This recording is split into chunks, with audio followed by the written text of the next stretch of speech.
Hello everyone, today I'm going to walk you through a one-week English learning plan that helps you to improve both daily conversational English and academic English without spending too much time.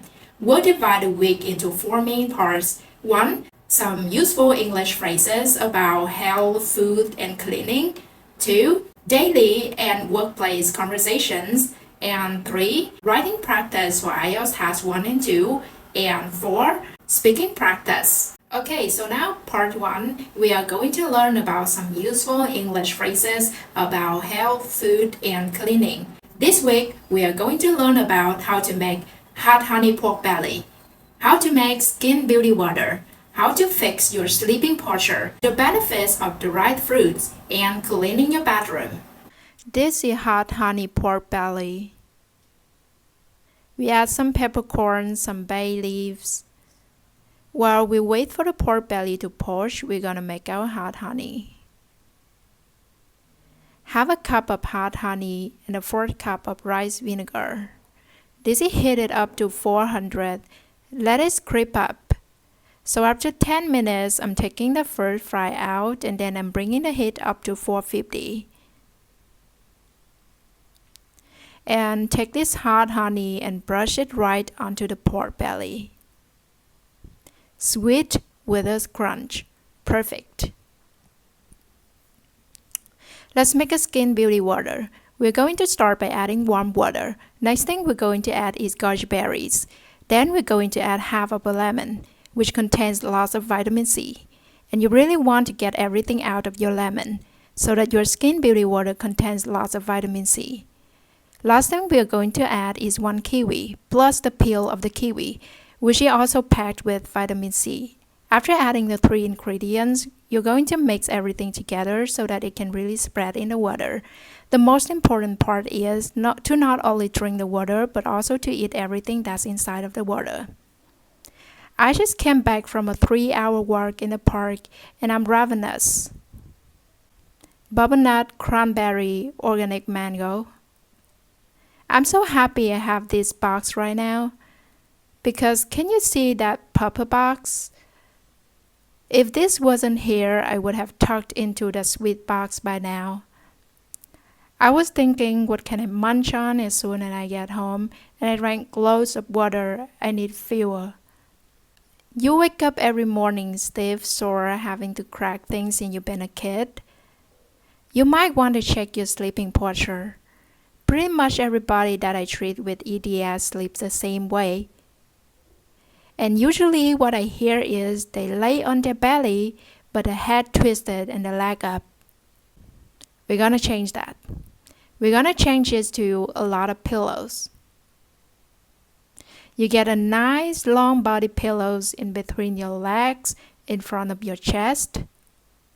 So now we have your neck neutral, your shoulders supported, and your SI joint supported. Apologise in advance for the filth in this well overdue bathroom clean, but we're going to get rid of the soap, scum and lime scale. These little brushes were an absolute treat on the grout. I promise that at the bottom of this toilet it is lime scale, but the pumice stone got rid of every last bit. We're hoping to renovate this room this year.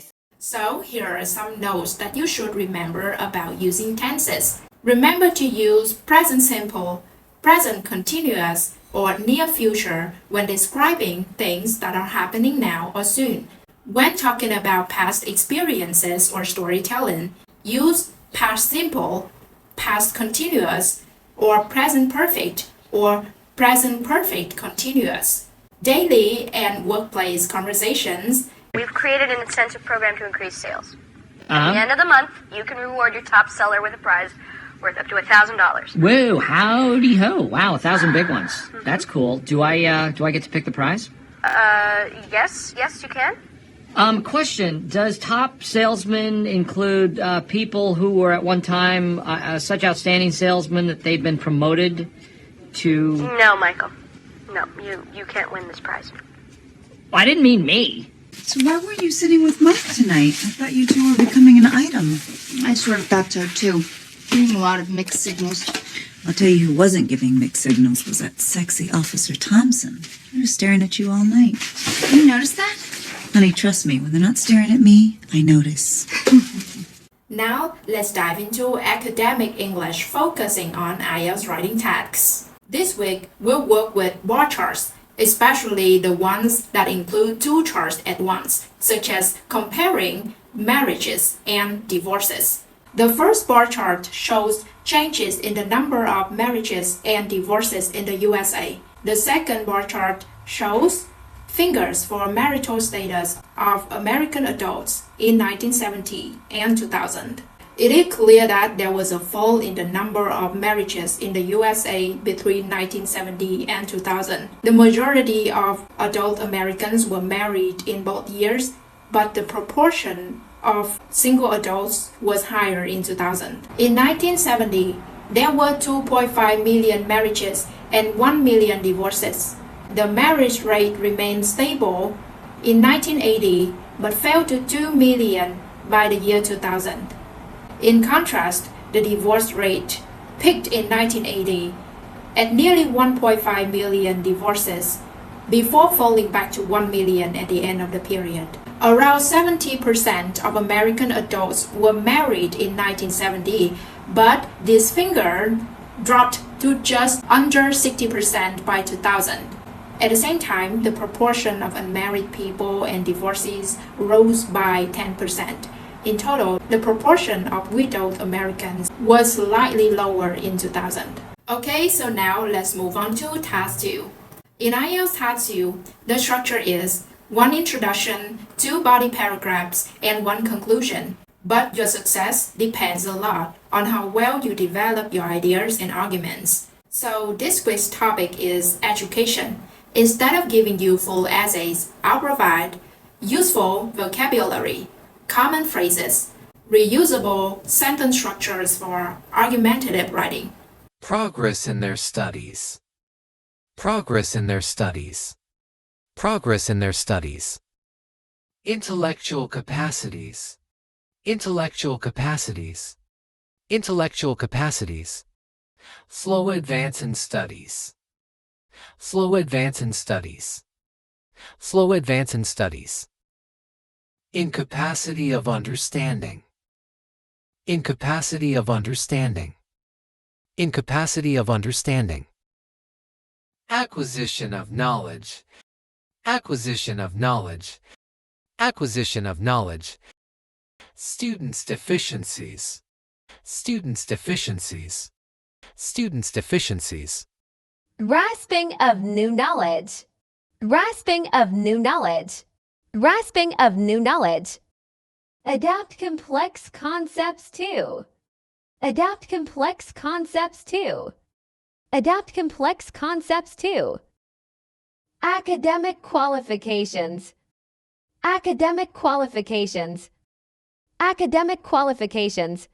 Broaden their horizons. Broaden their horizons. Broaden their horizons. Pass down their knowledge and experience. Pass down their knowledge and experience. Pass down their knowledge and experience. S helps so to V quicker than when compared with O. S provides students with N that otherwise would not be at hand. There is the necessity for S to VO. It's quite common. This trend is not restricted to, but is also evident among. I think it's wise to combine both of these ways to learn.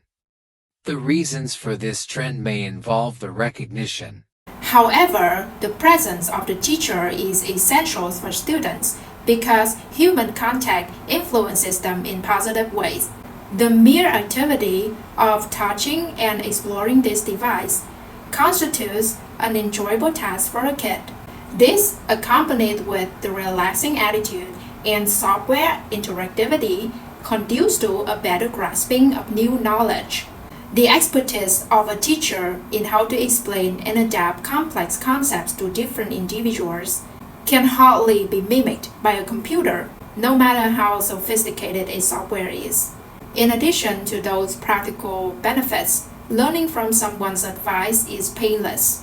I think together they can simplify one's life and make the way to success shorter. The reasons for this trend may involve the recognition that a young adult who passes directly from school to university is rather restricted in terms of general knowledge and experience of the world. Okay, so now the speaking practice. At the end of the week, remember to review and practice new vocabulary, key expressions, dialogue phrases, and sentence patterns from IELTS writing. Practice speaking aloud, retelling what you learned, and don't forget to use the phrases in your own context. So, this is our plan for the week. Keep it consistent, speaking out loud, and don't worry about being perfect. Just keep practicing. Good luck, and I'll see you in the next lesson. Bye bye!